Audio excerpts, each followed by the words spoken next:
지금 트럼프 최측근 충격 발언이 터졌습니다.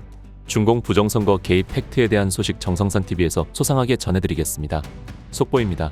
존 밀스 대령 한국 상황 파악 완료 상태. 존 밀스 대령 사이버 보안 및 정보직 전문가, 스티브 배넌 언론인, 정치전략가, 트럼프 대통령 선거 캠프 백악관 수석 전략가 및 수석 고문입니다.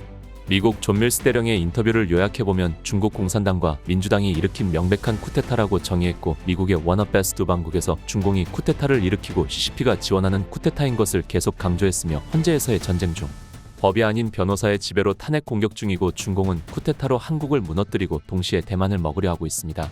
홍콩 2.0 재현 중 한국인들의 보고가 큰 도움이 되며 홍콩 때처럼 지역경찰을 밀어내고 중국 깡패 공안으로 택관리 중이고, 중국 공안이 한국 경찰에 침투 중임을 강조하고, 중국인의 선거 관여는 A웹과 USAID가 지원을 했고, 미국은 파악이 다 완료된 상황입니다. 한국인들아 사랑한다, 너희는 훌륭한 동맹국이야 라고 말했습니다. 미국이 모든 것을 다해서 다 연결하는 길잡이. 토론이 쿠데타를 회의고 중국 공안 토론 장난치고 방송이 선동한 거 빨갱이들아, 이제 너네들 아냐. 그래서 이재명과 인사이급했던구나. 이어 VON 뉴스에 따르면 CIA 외 미국 정보 부서는 일반에 알려진 기구는 거의 없지만 실제로는 16개 기관이 있고, 이번에 한국을 민감국가로 지목한 것은 미국 에너지부 산하의 OICI로 에너지부의 정보 수집과 관련된 업무를 담당하는 부서면서 국가 안보정보와 기술을 보호하는 역할을 하는 정보기관이라는 점을 특별히 주목해야 합니다. 따라서 이 같은 우려는 바이든이든 트럼프든 상관없이 작동되는 미국의 정보기관 시각입니다. 이 점이 가장 중요한 포인트입니다. 부정선거라는 것이죠. 키워드로 접근하는 세계가 아니라 가장 미시적인 영역에서 물샐 틈을 찾아내면서 한국의 실질적 상황이 미국 정보당국에 알려진 것입니다. 2020년 5월 민경욱 전 의원을 통해 전세계 알려진 Follow the Party라는 중앙선관위 4.15 총선 결과 데이터에서 추출된 암호문자는 사실입니다. VON 뉴스에서는 이 해설을 완료하고 다큐와 애니메이션을 제작하고 해커의 지문 및 발견기까지 낼 수 있었습니다. 미국이 한국을 SCL에 포함시킨 이유는 중국의 하이브리드 진지전이 성공한 것으로 보는 것입니다. 선관위가 왜 VON 뉴스에 한마디도 못한다고 생각하시나요? 우리가 Follow the Party에 대한 비밀을 풀었고 2020년 5월부터 관련 정보를 미국에 전달했기 때문입니다. 미국 정부가 한국을 민감국가 및 기타 지정국가 목록에 포함시킨 것은 윤탁에게 대비한 것입니다. 미국의 안보 문제로 본다는 것이며, 특히 중국의 미국의 과학기술 관련 비밀이 본격적으로 새어나가는 것에 대비하는 것입니다.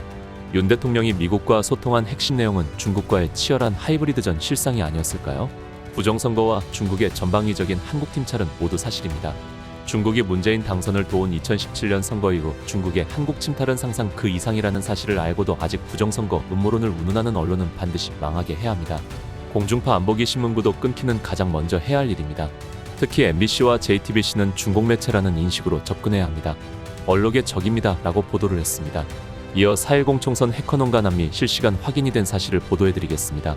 사실로 드러날 경우 12.3 비상계엄은 충분한 명분을 확보하게 될 뿐만 아니라 향후 직무에 복귀한 윤석열 대통령이 불법 해킹의 배후를 파헤쳐 국내 조작 가담자들을 법정 최고형으로 다스릴 결정적 근거가 될 수 있다는 점에서 비상한 관심이 쏠리고 있다. 헌법재판소는 국회가 윤 대통령을 상대로 부당하게 제기한 탄핵 심판 사건을 기각 또는 각하할 것이 거의 확실시된다.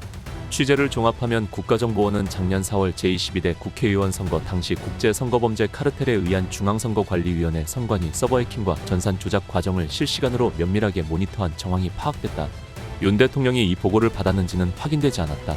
전직 국정원 간부 A씨는 국정원이 선거 전산 조작을 실시간으로 모니터링하는 팀을 운영했다는 얘기가 있다며, 2023년 7월부터 9월 합동 보안점검을 하면서 선관위 서버에 심어둔 백도어로 4월 총선에서 조작 과정을 감시한 것으로 안다고 본지에 말했다.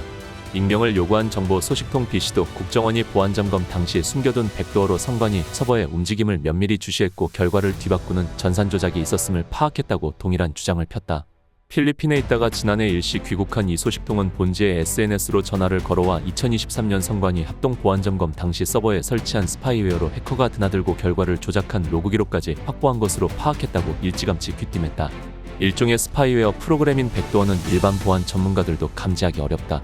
국정원은 보안점검을 마친 후 선관위에 백도어를 직접 제거하라고 했지만 선관위 보안팀이 미처 없애지 못해 총선 때 백도어가 가동될 수 있었던 것으로 전해졌다.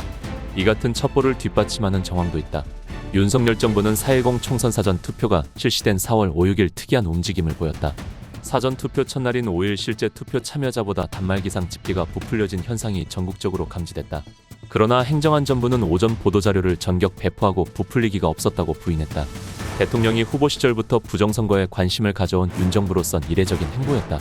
이에 대해 CC는 백도어 프로그램을 가동한 정부가 전산 조작의 흔적을 확보하기 위한 불가피한 조처로 이해했다고 말했다. 불법 해킹을 적발하려면 사전 부풀리기를 방치할 수밖에 없었다는 뜻으로 풀이된다. 작전상 이보 전진을 위한 일보 후퇴였다는 얘기다. 이때만 해도 보수우파층은 윤 대통령이 부정선거를 눈감아주는 동조자라고 했지만 12.3 비상계엄 이후 윤 대통령의 부정선거 척결 의지가 굳건하다는 인식은 광범위하게 확산했다. 이와 관련해선 국정원 내부 직원의 증언도 있다. 당시 국정원 관계자 D씨는 보고서가 한두 건이 올라온 것이 아니라고 들었다고 했다. 일각에선 두세 건의 보고서가 있었다고 추정하지만 실상은 선거 조작과 관련한 크고 작은 보고서가 무수히 많이 상달됐다는 얘기다. 미 정보당국이 한국과 같은 방법으로 4월 총선의 전산 조작 과정을 모니터한 정황도 잡혔다. 재미정보원 이씨는 중국을 콕 집어 중국 공산당의 한국 선관위 서버 침투 첩보를 확인하는 차원에서 미국 정보기관이 총선 당일 화이트 해킹을 한 것으로 알고 있다고 본지에 전했다. 이처럼 한미 정보당국이 화이트 해킹을 통해 선거 전산 조작 과정을 주시한 배경에 선관위의 서버 임대 꼼수를 미리 파악했기 때문이 아니냐는 해석이 나온다. 선관위가 서버를 임대한 뒤 돌려준다면 추후 압수수색으로 확보한 서버를 포렌식하더라도 전산 조작 기록을 온전히 발견하기 힘들다는 인식 때문이라는 것이다. 임대 서버가 해킹에 노출되고 보안에 취약한 점도 함께 고려한 선제적 조치라는 해석이다. 부정채용 특검하고 부정선거 수사하라 노태학은 사퇴하고 선관위는 해체해야 합니다. 여러분, 지금 이런 상황들 윤 대통령의 계엄이 아니었다면 다 밝혀질 수 있었던 것들일까요? 다음 시간에 뵙겠습니다. 정성산TV 좋아요, 구독, 알림 설정 부탁드립니다. 감사합니다.